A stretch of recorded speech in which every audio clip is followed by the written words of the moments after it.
Və mənim dediyim odur ki, gəlin ədalətli olaq. Bir yol ki, deyir, məbədə aparmır, o yolla getməyinə dəyməz. Sən Mustafa bəy də dedin, mən də nə deyirəm? Deyirəm, qardaşım, gəl azad ədalətli bir dövlət quraq da. Bir dövlətin ki, mayası haramçılıqdan qurulur. Bir hökumət ki, saxtakarlıqdan qurulur. O xalqa işləmir. Ona o saxtakarlığı kim ki diktə edir, ha? Sabah ona işləyir, onun dediyi ilə durub oturur. Gürcü xalqı onun fərqindədir. Başa düşür ki, ya bugün xilas olacaq, ya da yenidən Rusun köləliyinə, müstəmləkəsinə keçəcək. Və salam, şu Bu kadar basit. Peki, Yox, mən bunların mələk olduğunu söyləmirəm, bu hakimiyyəti mən açıq söyləyirəm. Biz bu hakimiyyəti mən dəstəkləmirəm də, sadəcə olaraq xarici siyasətini dəstəkləsəydi, daxili siyasəti mən demişəm həmişə, Gürcüstan türklər diskriminasiya olunur, ermənilərə qat-qat daha çox hörmət olunur burada, nəinki Azərbaycan türklərinə, bizə ümumiyyətlə hörmət olunmur burada, açığını söyləyirəm sizə. Kadr politikasında regionlara büdcədən xərclənmək, Gürcüstan türklərinin haqları pozulur çox kobud surətdə, açığını söyləyirəm. Bizə qədər həddindən artıq böyük haqsızlıqlar var. Bunu mən həmişə demişəm. Amma bunların mələk olduğunu demirəm. Amma Saakashvili dövründə də Saakashvilinin də mələk olduğunu demirəm. Mən yəni 2008-ci ildə savaşı da gördük. Gürcüstanın başına əlan oyunları da gördük. Mənim ailəm olan və türklərin minlərlə türkün ailəsinə olan deməli hadisələri də gördük. Minlərlə Gürcüstan türkün ailələri soyğunçuluğa soyuldu, paraları əlindən aldı, Məşədi qarı öldürüldü. Kaç dənə yüzlərdən bəlkə də türkləri öldürdülər Saakashvili dövründə. Siz qıraqdan baxırsınız, bilmirsiniz, sizə demokrat kimi gəlir hər şey. Elə bugünkülər də demokrat kimi gəlir. Amma mən orada irəlidə gedən parametrlərdə odur, budur. Mənim milli hökumətimi, yəni 91-ci ildə, 92-ci ildə mənim milli hökumətimi işləbə yıxanlardır bugün orada duranlar. Siz onlara demokrat deyirsiniz, deyin, buyurun. İxtiyarınız var. Biz öyle bir şey demiyoruz Fazıl Bey. Konuyu doğru anlamak lazım. Aslında mesele çok anlaşıldı. Burada eğer Rusya nail olursa emellerine yarın doğrudan yönelecek Azerbaycan'a, doğrudan yönelecek Türk dünyasına. Doğrudan Türk Birliği'ne doğru yönelecek. Biz bunun olmasını istemiyoruz. Bu bizim Türk dünyasının meraklarına zıt bir şey. Siz balaca bir ülke olabilirsiniz. Orada sizin menfaatleriniz bunu Rusya ile yakın olmayı, Rusya ile iyi geçinmeyi gerektirebilir. Biz de bunu daha global bir bakış açısıyla geniş manada hayrınıza olmayacağını söylüyoruz. Dünden bugüne meselesi değil. 100 yıllık, 200 yıllık bir perspektifle baktığınızda Rusya'nın o coğrafyada bu şekilde devam etmemesi gerekiyor. Artık tasfiye olmuş, tamamen demode olmuş bir rejim, iflas etmiş bir siyasetçi profili. Sadece uzatmalara oynuyor. Kuzey Kore'den asker getiren adamdan ne gözlemek olur yani? Kuzey Kore'den asker transfer ediyor. Mustafa Bey, siz Türklere ne deyirsiniz yani? Gürcüstan Türklere ne deyirsiniz? Neyi niyet deyirsiniz siz? Ben diyorum ki Türk devletleriyle birlikte, Türk Devletleri Teşkilatı birlikte hareket etsinler. Türkiye ile birlikte emektaşlık etsinler. Azerbaycan'la birlikte hareket etsinler. Bu coğrafyanın istikrara... Tamam, onu da size söyleyeyim. Güney Kafkasya'nın... Bak size söyleyeyim.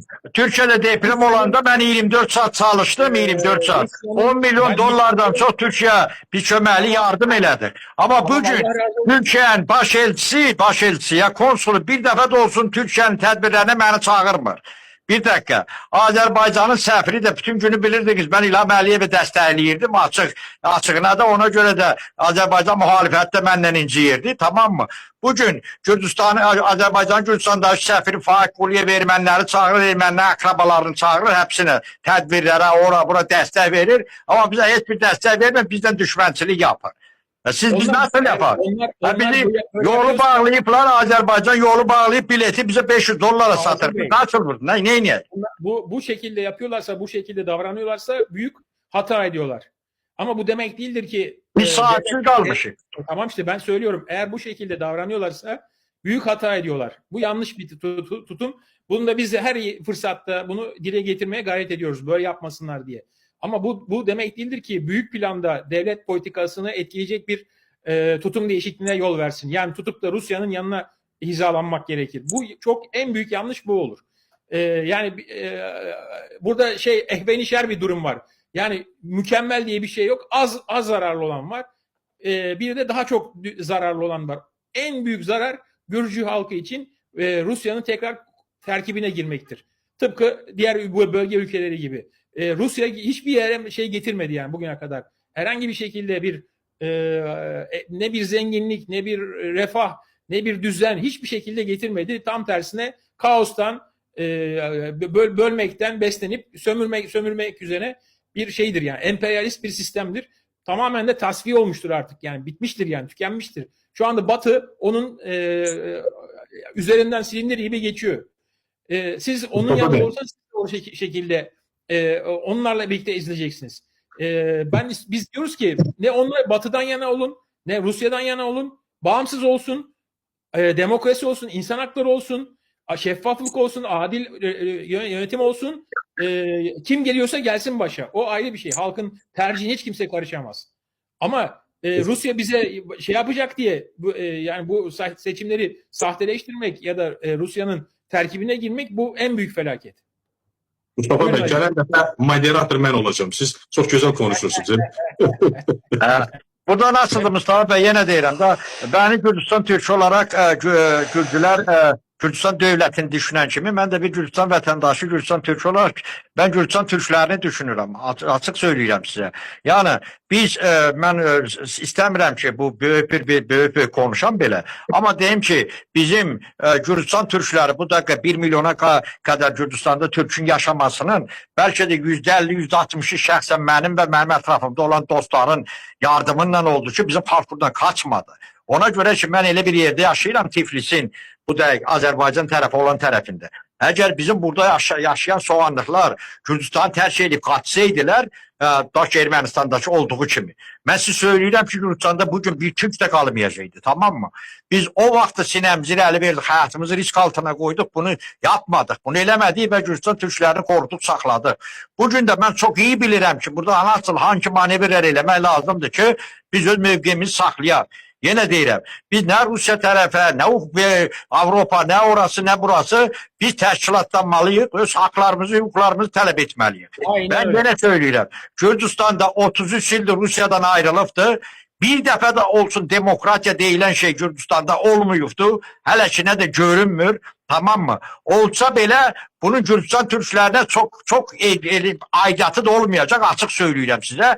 Neye göre? Ona göre ki eğer Gürcistan'da yaşayan Türklere demokratiyi getirsələr, bakın bugünün özünde de Gürcistan Türkleri yaşayan bölgelerin əksəriyyətində Ermənilərdir başçılar, tamam mı? Gürcü soyadını. Saakashvili döneminde de hepsi aynen böyleydi. Savcılar, bu hepsi Erməniləri gətirirlər, Gürcü soyadına qoyurlar. Biz sahipsiz kalmış bir toplum olduğumuza göre burada ne Türkiye ne Azerbaycan bize sahiplik eləmirlər ve Xoşqədəmin zaten onun bu əlindən bize sahiplik eləmək istəyirlər. Ona göre biz sahipsiz kaldığımıza göre biz manevra eləmək hüququndayıq. Yoksa bizim ne Putin'e ne Avropa ne o bu ne bize fark etmez, tamam mı? Biz Ruslar bilirler, Ali Bey demişken vıcivat. Yani biz ölmemek için savaşırıq burada. Yani vətənimizi korumak için savaşırıq biz burada. Tamam mı? Peki. Azər Bey, mən sizin dediklərinizi səmimi qəbul edirəm. Çünki xəbərim var, Gürcüstanda mənim dostlarım var. Sizə də təbii ki, siz kifayət qədər təcrübəli bir siyasətçisiniz. Amma yenə də mən düşünürəm ki, doğru olan təşkilatlanmaqdır.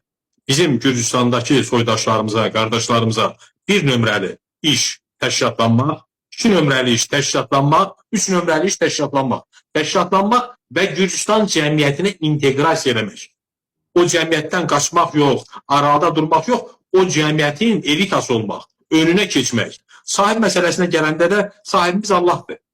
İnancımız, əgər yaxşı olar ki, əlbəttə Azərbaycan dövləti dəstəkləsin, yaxşı olar ki, Azərbaycanın iş adamları sizi dəstəkləsin. Mən elə bu fürsətdən istifadə edib, bu çağırışı edirəm. Bəli, Azərbaycanın ən əhəmiyyətli, belə də strateji tərəfdaşlarından, qonşularından biri Gürcüstandır. Gürcüstanda bizim mövqeyimiz o zaman güclü olacaq ki, bizim oradakı soydaşlarımızın mövqeyi güclü olacaq. Onlar lazım gələndə bir yumruq kimi bir yerdə bir gücə çevrilə biləcəklər. Dünya dəyişib. Bugün dünya zəifləri eşitmir, güclüləri eşidir. Ruslar da heç vaxt ona yataqlananı, yallananı sevməyiblər. Kim ki onun başına yumruq vurub, ona hörmət ediblər. Əgər istəyirsə ki, bizlə hesablaşsınlar, elə güclü cəmiyyətlədir. Güclü olmaq lazımdır. Ona görə mən düşünürəm ki, ən doğru iş təşkilatlanmaqdır.